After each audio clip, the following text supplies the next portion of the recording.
자, 오늘은 그 현대 소설 독해하는 방법, 작년 2022학년도 수능 기출된 매우 잘생긴 우산 하나로 한번 분석을 해보도록 할게요. 이거는 이제 문제를 풀고 들어야 되는 접근법이기 때문에 일단은 이 링크 달아놓긴 할 건데 EBS 같은 데 들어가가지고 2022년 수능 뭐 현대 소설 풀고 와서 이거 들으셔야 돼요. 네, 그럼 잠깐 풀었죠? 이제 설명할게요. 현대소설 독해법.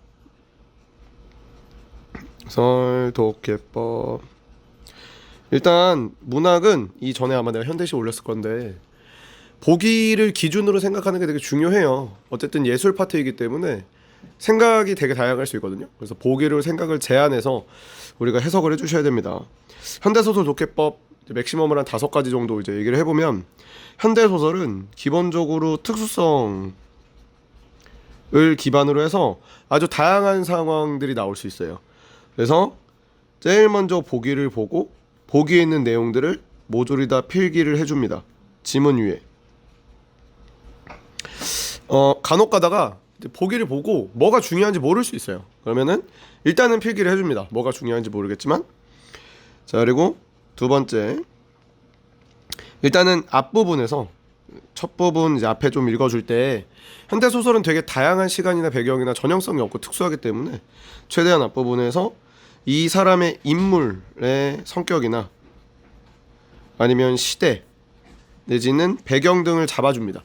뭐 일제강점기일 수도 있고 아니면 뭐 독재정권일 수도 있고 현대사회일 수 있으니까 최대한 잡아줍니다. 성격을 잡고 나서 세 번째, 읽으면서 갈등과 사건이 나오면 체크해 줍니다. 밑줄을 그으시거나 동그라미를 쭉 이렇게 쳐주는 게 좋은데, 갈등이라는 거는 둘이 싸우는 게 아니에요. 뭔가 하고 싶은데 못하는 모든 게 갈등이에요. 목이 마른데 목 마르면 갈등이고, 얘랑 사귀고 싶은데 못 사귀면 갈등인 거예요. 사건은 일반적이지 않은 일이에요.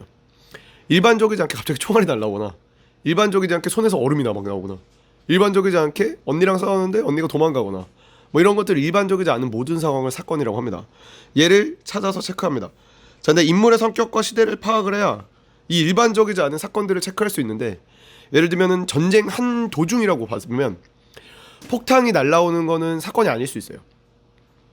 되게 내성적인 사람이 학교 축제에 나가는 건 사건일 수 있어요. 그리고 나가기 싫은데 나가야 되면 그건 갈등일 수 있고요. 그래서 성격과 배경을 잡아주고 그 위에 갈등과 사건을 쌓아줍니다. 이게 3단계입니다. 4단계, 중간에 중략이 될 때가 있어요. 그래서 중략 줄거리가 되게 많이 나오는데, 중략 줄거리가 나오거나 아니면 시간의 흐름이 과거로 회상을 해버리거나 새 인물이 등장하면 갈등 사건이 바뀌거나 중첩돼요. 사건이 하나 더 생겨요. 새로운 갈등과 사건이 나올 수 있으니까 미리 대비를 하면서 읽으시면 됩니다. 자, 그리고 마지막 5번째는 2번 이상 나오는 소재들이 있어요. 되게 다양할 수 있어요. 이건 뭐 소재라고 그랬지만 어떤 날짜가 될 수도 있고 고향이라는 공간이 될 수도 있고 눈에 보이는 이제 물건인 경우가 제일 많은데, 2번 이상 나오는 소재들, 이제 오부제라고 하는데, 의미가 있는 소재죠. 예를 들면 내가 이 펜을 갑자기 한강에 확 던지잖아? 사실 뭐 의미가 없을 수 있어요. 뭐 먹던 맥주 캔을 한강 확 던져도 의미가 없을 수 있어요. 근데 굳이 네 번째 손가락에 있는 반지를 확 뽑은 다음에 한강에 던지면 이건 의미가 생길 수 있어요. 그처럼 의미가 있는 소재가 2번 이상 나오면 문제로 현대소설에서는 물어볼 가능성이 매우 커지기 때문에 이거는 체크. 자, 그러면은 보기를 필두로 인물 성격 잡아주고 갈등 사건을 이제 찾아요. 자, 여기까지 이제 해주면 보통은 이 갈등과 사건의 원인을 문제에서 묻습니다. 문제화가 됩니다. 이런 일이 왜 생겼니?를 문제에서 물어봐요. 근데 왜 생겼니를 우리가 납득할 수 있는 것들은 납득하면서 넘어가면 돼요. 예를 들면 뭐 동백꽃에서 너네 집에 감자 없지? 갑자기 감자 준단 말이야. 너 먹는다! 했더니 그 여자 점순이가 막 울어. 이거 사실 우리가 납득할 수 있잖아. 점순이가 나를 좋아하나 보다. 얘를 좋아하는데 얘가 그걸 모르나 보다. 납득할 수 있으면 납득하면서 넘어가면 되는데, 납득이 안 되는 경우가 있어요. 예를 들면 뭐 전쟁 중에 막 내 귀에서 계속 삐 이런 소리가 나. 왜 나는지 모르겠어 하면 다 보기에 써있어. 그 원인이 일반적으로 납득이 안 되면 이제 보기에 써놓기 때문에, 예를 들면 뭐 전쟁에 관련된 트라우마는 신체적으로 발현될 수 있다 이렇게 보기에 써놔요. 아 그럼 이제 귀에서 삐 소리가 나는 건 전쟁에 관련된 트라우마인가 하고 이제 이런 식으로 납득을 하면서 가는 거거든. 그래서 보기를 크게 써놓고 작고 대입시킵니다. 본인의 생각은 중요하지 않고 생각을 제한하면서 가는 게 중요하기 때문에 대입시키면서 봅니다. 자, 이게 현대소설의 5개의 독해법입니다. 이거를 잘 지키면서 문제를 푸시면 되는데 한번 적용해서 풀어보도록 할게요. 자, 그러면 여기 네, 미리 풀었죠? 매우 잘생긴 우산 하나. 그러니까 제일 먼저 보기를 봅니다. 이게 쭉쭉 넘기셔가지고 네, 요게 이렇게 봐야겠네요. 이렇게. 보기를 봅니다. 자, 보기를 보고 이게 읽는 수준으로 항상 그치지 말고 항상 지문 위에 적어주는 습관을 들이셔야 돼요. 왜냐면 기억이 안 나요.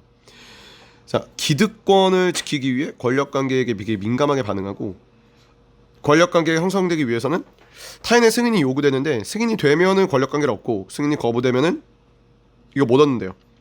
이를 통해서 소시민의 타산적 태도를 비판한다. 아 그렇구나. 그러면 일단은 권력관계나 기득권 그리고 얘가 인정이 되냐 안 되냐 이거는 소시민의 이거 사실 기억이 안 나면 가서 타산적 태도 타산적 이해타산적이라는 얘기겠죠. 태도를 비판한다.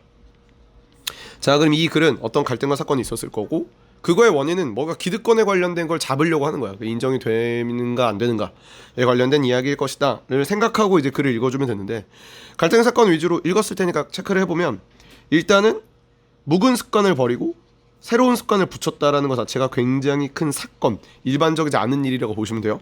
근데 대체 이제 어떤 걸 하냐, 그럼 일단 여기까지 읽을 때 잘 알 수가 없는데 뭐 얘가 막 파출소로 들어간다던가 그거 왜 그러지? 이거 몰라. 우산의 존재를 알린다? 이거 뭐지? 몰라. 우산이 어떻게 비치는가에 대해서 다양한 실험들을 하거든요. 떠봐. 반응들을 떠보는데 왜 이런 행위를 하는지 알 수 없어요.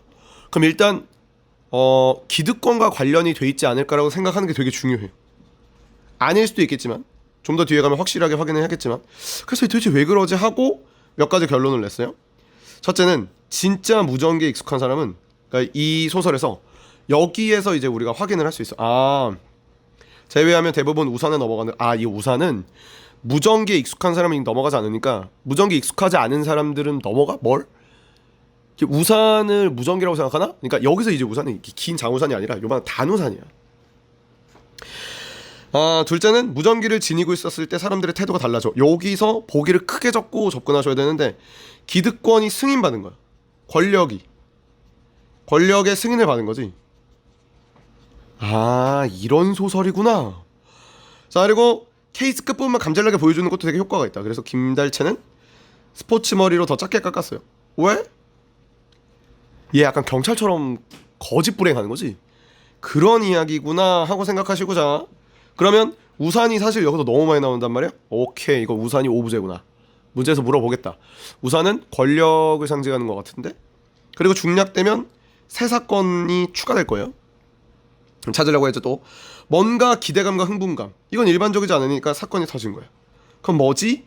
하는 거지. 뭔가 벌어지고 있으니까 뭐지 하고 달려가 보니 살벌한 풍경이었어. 막 깨짐 막 조각 있고 막 연기가 나고 콧물 막 나고 시위 현장. 오케이 시위 현장으로 갔구나. 그래서 이봐 거기 다치지 않게 좀 해. 당신 뭐야? 나 이런 사람이요 하고 엉겁결에 우산을 보여줬거든. 당신도 저 차 타고 싶어? 승인받지 못한 거야.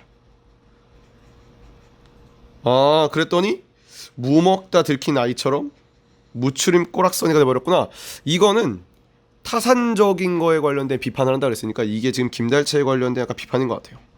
별관 아닌 권력을 재는 사람이지 라는 걸까지 독해하고 이제 들어가서 문제 풀면 되겠죠. 이렇게 해줘야 되게 원활하게 독해를 할 수 있고요. 문제는 이제 24번. 요즘에는 A의 서술형 특징이라고 해서 이제 제안해서 물어보는 경우가 굉장히 많은데 우리가 동시에 일어나는 사건을 병치했다는 게 되게 어려울 수 있어요. 동시에 일어나 병치라는 건 병렬식 구조의 다른 말인데 동시에 그러니까 예를 들면 일요일 아침 9시라는 시간에 다른 장소에서 다른 사건이 일어나는 걸 교차적으로 써줘야 돼요. 그래서 이런 건 사실 되게 어려운 말이라 사실 이런 것부터 지우고 들어가거든요. 일단 나열했죠. 첫째, 둘째, 셋째. 그래서 답이 4번 들어가겠고요. 문제가 그렇게 어렵진 않아요. 이해로 적절한 거는 시위 현장으로 향했다라는 건데 흥미가 느낄 만한, 사실 사건에 대해서 묻고 있는 문제이기 때문에 답이 3번. 자, 기억과 니은이라고 되어 있는데 이제 요 앞에서 이렇게 기억이라는 건 사실 우산, 그리고 이제 니은이라는 것도 우산인데 위치가 다르죠. 왜냐면 앞에서는 승인을 받았고 뒤에서는 승인을 못 받아서 그래. 되게 재밌는 게 이게 사실은 27번 보기의 영향을 받아서 만들어진 문제이기 때문에 항상 보기를 먼저 읽어주시는 게 진짜 중요하고, 사실은 보기 있는 문제를 먼저 푸는 게 더 좋아요. 자, 그래서 항상 보기는 다른 문제들에게 영향을 줘요. 그래서 27번 보기의 영향을 받은 거고, 그리고 오부제에 관련된 두 번 이상 나오는 소재들은 잘 나온다 그랬잖아요. 오부제에 대한 문제였다. 자, 그래서 사복 차림의 청년은 니은에 익숙하여 김달채 의도를 알아차지 못하고 저게 뭔지도 모르고 그냥 꺼지라고 한 거니까 여기가 좀 잘못되었다. 오부제 해석이 잘못된 거죠. 자, 그리고 26번은 이제 보기와의 적절성에 관련된 문제인데 유대관계가 단절하여 학생들과 유대관계가 단절된 것 때문에 이제 얘기했냐는데 보기에 이런 말이 있지도 않을 뿐더러 적절하지도 않은 말이라 5번. 자, 정리하면 현대소설은 5가지로 하시면 돼요. 보기를 일단 보고 적어주세요.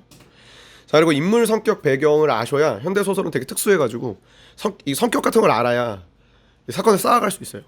그리고 일반적이지 않은 일에 집중하세요. 하고 싶은데 못하는 일이다. 그 다음에 중략이 되면 새로운 사건이 나올 가능성이 커요.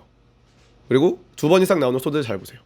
그리고 최종적으로 갈등 잡았으면 원인을 체크를 하세요. 근데 원인을 잘 모르겠다고 하면 그 원인은 보기에 있는 말일 테니까 필기했던 걸 대입해서 적용하시면 됩니다. 자, 이게 현대소설 푸는 방법입니다.